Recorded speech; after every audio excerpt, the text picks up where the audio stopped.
ಭಾಳ ಸುದ್ದಿ ಆಯಿತು ಮೈಸೂರು ನಗರಾಭಿವೃದ್ಧಿ ಪ್ರಾಧಿಕಾರದ್ದು. ಸ್ನೇಹಿತರೆ, ಒಂದು ಮೈಸೂರು ನಗರಾಭಿವೃದ್ಧಿ ಪ್ರಾಧಿಕಾರದಲ್ಲಿ 50-50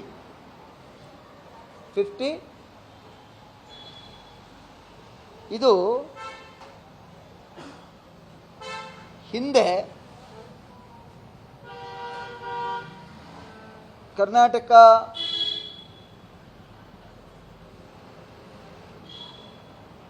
ವಿಶ್ವಸ್ತ ಮಂಡಳಿ ಇದ್ದಾಗ, ಮೈಸೂರು ನಗರ ವಿಶ್ವಸ್ತ ಮಂಡಳಿ ಇದ್ದಾಗ ಅವತ್ತೊಂದು ದಿವಸ ಸೆಕ್ಷನ್ ಇದು ಮೈಸೂರು ನಗರಾಭಿವೃದ್ಧಿ ಪ್ರಾಧಿಕಾರ ನಿಯಮ 1992 ಅಡಿನಲ್ಲಿ ಅಲಾಟ್ಮೆಂಟ್ ಆಯ್ತಿತ್ತು. ನಗರಾಭಿವೃದ್ಧಿ ಪ್ರಾಧಿಕಾರ ಆದಮೇಲೆ ಕರ್ನಾಟಕ ಫುಡ್ ಆ್ಯಕ್ಟ್ 1993ನಲ್ಲಿ ಅಲಾಟ್ಮೆಂಟ್ ಕೊಡ್ತಿದ್ರು. ಆಗ ಆ ಅಲಾಟ್ಮೆಂಟ್ನಲ್ಲಿ ಒಬ್ಬ ವ್ಯಕ್ತಿ 1 ಎಕರೆ ಭೂಮಿನ ಕಳ್ಕೊಂಡ್ರೆ 1 ನಿವೇಶನ, ಇನ್ನು 50 ಎಕರೆ ಇದ್ದರೂ ಕೂಡ 4 ನಿವೇಶನ, ಅದರ ಮೇಲೆ ಕೊಡುವಾಗಿಲ್ಲ. ಇದಾದ ನಂತರ 2010ನಲ್ಲಿ 60-40 ಮಾಡಿದ್ರು. ರೈತರಿಗೆ 40 ಲ್ಯಾಂಡ್ ಬಿಟ್ಕೊಟ್ರೆ ಡೆವಲಪ್ಡ್ ಏರಿಯಾ, ಪ್ರಾಧಿಕಾರಕ್ಕೆ ನಗರಾಭಿವೃದ್ಧಿ ಪ್ರಾಧಿಕಾರಗಳಿಗೆ 60 ಅಂತೇಳಿ. ಇದಾದ ನಂತರ 2014 ಆಗ 50-50 ಮಾಡಿದ್ರು. ನೋಡಿ, ಕರ್ನಾಟಕ ರಾಜ್ಯದಲ್ಲಿ, ಇಡೀ ದೇಶದಲ್ಲಿ ಯಾವುದೇ ಆ್ಯಕ್ಟ್ ಕೂಡ ಆದರೆ PTCL ಒಂದು ಬಿಟ್ಟರೆ ಇನ್ನೆಲ್ಲವೂ ರೆಟ್ರಾಸ್ಪೆಕ್ಟಿವ್ ಇಲ್ಲ. ಯಾವತ್ತಿನ ದಿವಸ ಕಾನೂನು ಜಾರಿ ಆಯಿತು, ರೂಲ್ಸು ಫ್ರೇಮ್ ಆಯಿತು, ಅವತ್ತಿಂದನೇ ಜಾರಿಗೆ ಬರುವಂಥದ್ದು, ಹಿಂದಕ್ಕಿಲ್ಲ. PTCL ಮಾತ್ರ ಹಿಂದಕ್ಕಿದೆ, ಇನ್ನೆಲ್ಲವೂ ಅವತ್ತಿನ ಮುಂದಕ್ಕೆ ಬರುವಂಥವು. ನೋಡಿ, ನನ್ನನ್ನು ಕುಮಾರಣ್ಣರವರು 2000-200 ಬಾರಿ ಮಾಡಿದ್ರು ಆಡಿಟ್ ಆ್ಯಂಡ್ ಅಕೌಂಟ್ಸ್ ಚೇರ್ಮನ್ ಆಗಿ. ನಾನು 2017ರಲ್ಲಿ ಮೈಸೂರು ನಗರಾಭಿವೃದ್ಧಿ ಪ್ರಾಧಿಕಾರಕ್ಕೆ ವಿಸಿಟ್ ಮಾಡಿದ್ದೆ. ಆ ಸಂದರ್ಭದಲ್ಲಿ ಅವತ್ತಿನ ಆಯುಕ್ತರಾಗಿದ್ದಂಥ ಕಾಂತರಾಜು ಅವ್ರಿಗೊಂದು ಡೈರೆಕ್ಷನ್ ಕೊಟ್ಟಿದ್ದ ಕಮಿಟಿಯಿಂದ. ಒಂದು, ಕೆರೆ ಸೆಸ್ಸನ್ನು ಸಪ್ರೇಟ್ ಅಕೌಂಟ್ ಮಾಡಬೇಕು. ಎರಡನೇದು, ನಗರಾಭಿವೃದ್ಧಿ ಪ್ರಾಧಿಕಾರದಲ್ಲಿ ಎಷ್ಟು ನಿವೇಶನ ಇದ್ದಾವೆ ಅದನ್ನು ಒಂದು ಪಟ್ಟಿ ಮಾಡಿ CD ಮಾಡಿ ಇಡಬೇಕು ಅಂತೇಳಿ ಹೇಳಿತ್ತು, ಡೈರೆಕ್ಷನ್ ಕೊಟ್ಟಿತ್ತು. ಅದರಂತೆ 10,535 ನಿವೇಶನಗಳನ್ನು ರೆಕಾರ್ಡ್ ಮಾಡಿ ಅವರು ಇದಿಷ್ಟು ಮೈಸೂರು ನಗರಾಭಿವೃದ್ಧಿ ಪ್ರಾಧಿಕಾರದ ನಿವೇಶನ ಅಂಥೇಳಿ ನಮ್ಮ ಕಮಿಟಿಗೆ ಕೊಟ್ಟಿದ್ರು. ಇದಾದ ನಂತರ ಏನು ಹಿಂದಿನ ಮುಖ್ಯಮಂತ್ರಿಗಳಿದ್ದರು, ಅವರು 50-50 ಏನಾಯಿತು, ಅವರು ಸರೆಂಡರ್ ಮಾಡಿದ್ರು ಸೈಟ್ಗಳನ್ನ. ನನಗೆ ಇರೋ ಮಾಹಿತಿ ಪ್ರಕಾರ 1000ಕ್ಕೂ ಹೆಚ್ಚು ನಿವೇಶನಗಳನ್ನು 50-50ನಲ್ಲಿ ಕೊಟ್ಟಿದ್ದಾರೆ. ಅದರಲ್ಲಿ ಕೆಲವು ನಿಜವಾಗಿ ರೈತರು ಇರ್ಬೋದು, ಆದರೆ ಹೆಚ್ಚು ಈಗಾಗಲೇ ಪರಿಹಾರ ತಗೊಂಡಿರೋವು, ಈಗಾಗಲೇ ನಿವೇಶನ ಪಡ್ಕೊಂಡಿರುವಂಥವು,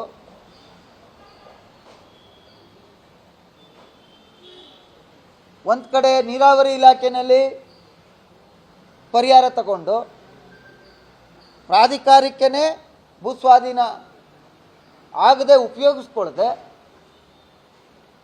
ಅಂಥವುಗಳಿಗೂ ನಿವೇಶನ ಕೊಟ್ಟಿರ್ತಕ್ಕಂಥದ್ದು 50-50ನಲ್ಲಿ ಲೋಕಾಯುಕ್ತಕ್ಕೂ ಕೂಡ ಕಂಪ್ಲೇಂಟ್ ಕೊಟ್ಟಿದ್ದಾರೆ. 7 ಸೈಟ್ ಕೊಟ್ಟಿದ್ದಾರೆ. ಅದಕ್ಕೆ ಲೋಕಾಯುಕ್ತದಲ್ಲಿ ಇದೆ ಕಂಪ್ಲೇಂಟ್. ಒಂದು ಸತಿ 20 ವರ್ಷದಲ್ಲೇ 70,000 ಪರಿಹಾರ ಆಯ್ತದೆ, ಇನ್ನೊಂದು ಸತಿ 90 ಲಕ್ಷ ಪರಿಹಾರ ಆಯ್ತದೆ, ಮತ್ತೆ ಅದಕ್ಕೆ 7 ಸೈಟು ಕೊಟ್ಟಿದ್ದಾರೆ. ಅದು ಲೋಕಾಯುಕ್ತದಲ್ಲೂ ಇದೆ. ಇಲ್ಲಿ ಇಡಿಯವರು ಇಂತಿಂಥ ನಿವೇಶನಗಳು ಅಂಥೇಳಿ ಪಟ್ಟಿ ಮಾಡಿ ಈ 1000ಕ್ಕೂ ಹೆಚ್ಚು ನಿವೇಶನಗಳಲ್ಲಿ ಖಾತೆನ ವರ್ಗಾವಣೆ ಮಾಡ್ಕೋಬಾರ್ದು, ಯಾವುದೇ ಟ್ರಾನ್ಸಾಕ್ಷನ್ ಆಗಬಾರ್ದು ಅಂಥೇಳಿ ಡೈರೆಕ್ಷನ್ನ ಕೊಟ್ಟಿದ್ದಾರೆ. ಒಂದು ಆಯೋಗ ಮಾಡಿದ್ರಲ್ಲ ಕರ್ನಾಟಕ ಸರ್ಕಾರದಿಂದ, ಯಾವ ಆಯೋಗ? ದೇಸಾಯಿ ಆಯೋಗ.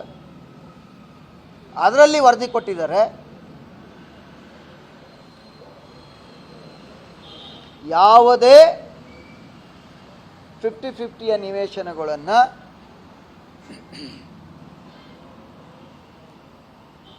ಖಾತೆ ಮಾಡಬಾರ್ದು, ವರ್ಗಾಯಿಸಬಾರ್ದು, ಮಾಲೀಕತ್ವ ಬದಲಾವಣೆ ಆಗಬಾರ್ದು, ಬಿಲ್ಡಿಂಗ್ ಕಟ್ಟಬಾರ್ದು, ಕಟ್ಟಡ ಕಟ್ಟಬಾರ್ದು. ಎಲ್ಲ ನಿವೇಶನಗಳನ್ನು ಕೂಡ ಮತ್ತೆ ಸರ್ಕಾರದ ಸುಪರ್ದಿಗೆ ತಗೋಬೇಕು ಅಂತೇಳಿ ನಮ್ಮ ಮೈಸೂರಿನ ನಮ್ಮ ಆಗಿರೋರು ನಗರಾಭಿವೃದ್ಧಿ ಸಚಿವರಾಗಿ ಉಸ್ತುವಾರಿ ಮಂತ್ರಿ ಆಗಿದ್ದಾರೆ. ಮುಖ್ಯಮಂತ್ರಿಗಳು ಸುಪುತ್ರರು, ಮಾಜಿ ಮುಖ್ಯಮಂತ್ರಿಗಳು ಸುಪುತ್ರರು. ಇದ್ರ ಬಗ್ಗೆ ನಿಮ್ಮ ಗಮನ ಇಲ್ವಾ?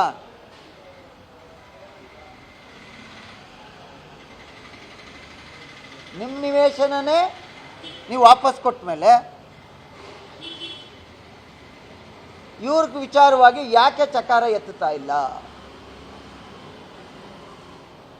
ಇದರಿಂದ ಯಾರ್ಯಾರಿದ್ದಾರೆ?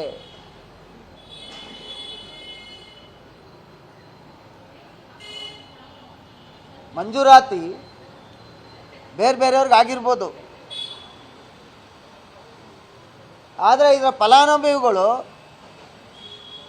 ಅನೇಕ ಶಕ್ತಿಶಾಲಿಯಾಗಿರ್ತಕ್ಕಂಥವ್ರು ಅವರೇ.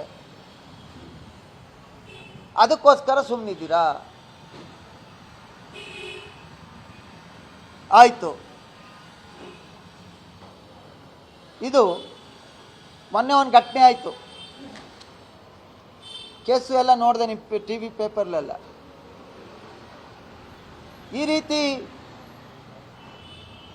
ನಿವೇಶನ ಮಂಜೂರಾತಿ ಆದರೆ ಆಗಿರೋವಂಥವನ್ನ ತಗೊಂಡ್ರೆ ನಾಳೆ ವರ್ಗಾವಣೆ ಆದರೆ ಲ್ಯಾಂಡ್ ಆರ್ಡರ್ ಪ್ರಾಬ್ಲಮ್ ಆಗಲ್ವಾ? ಹಣ ಕೊಟ್ಟವನನ್ನು ಕಳ್ಕೊಳ್ಳಲ್ವಾ? ಅವನ ಜೀವನದಲ್ಲಿ ಒಂದು ಮನೆ ಮಾಡಬೇಕು ಅಂತೇಳಿ ಏನು ಆಸೆಯನ್ನು ಇಟ್ಕೊಂಡಿರ್ತಾರೆ, ಅವ್ರಿಗೆ ಮೋಸ ಆಗಲ್ವಾ? ಇಡೀ ಜೀವನ ದುಡ್ದಂಥವ್ರು ಅವ್ರ ಜೀವನ ಹಾಳಾಗಲ್ವಾ? ಯಾಕೆ ಸರ್ಕಾರ ಈ ವಿಚಾರದಲ್ಲಿ ಮೌನ ಆಗಿದೆ? ಈಗಲೂ ಟ್ರಾನ್ಸಾಕ್ಷನ್ ನಡೀತಾ ಇದೆ, ಟ್ರಾನ್ಸಾಕ್ಷನ್ ಆಗ್ತಾ ಇದೆ. ಹೌದು, ಅಗ್ರಿಮೆಂಟ್ಗಳು ಆಗ್ತಾ ಇದ್ದಾವೆ. ಮನೆ ಕಟ್ಟಿದ್ದಾರೆ, ಮನೆ ಕಟ್ತಾ ಇದ್ದಾರೆ, ಮನೆಗಳು ಕಟ್ತಾ ಇದ್ದಾರೆ. ಹಾಗಿದ್ರೆ ಆಗ್ತಾ ಇದೆ, ಮನೆ ಕಟ್ತಾ ಇದ್ದಾರೆ. ಈಡಿನಲ್ಲಿರೋದು ಇಷ್ಟು ಸೈಟ್ ಮಾತ್ರ, ಇವಿಲ್ಲ, ಅದರಿಂದ ತಗೊಳ್ಳಿ ಅಂತ. ಇಲ್ಲ, ಅದಿದೆ, ಅದು ಆಗ್ತಾ ಇಲ್ಲ, ಉಳ್ಕೆದು ಆಗ್ತಾ ಇದೆ. ಆದರೆ ಇದರಲ್ಲಿ ಶಿಫಾರಸ್ಸಿರೋದು ಎಲ್ಲವನ್ನೂ ರದ್ದು ಮಾಡಬೇಕು ಅಂತ.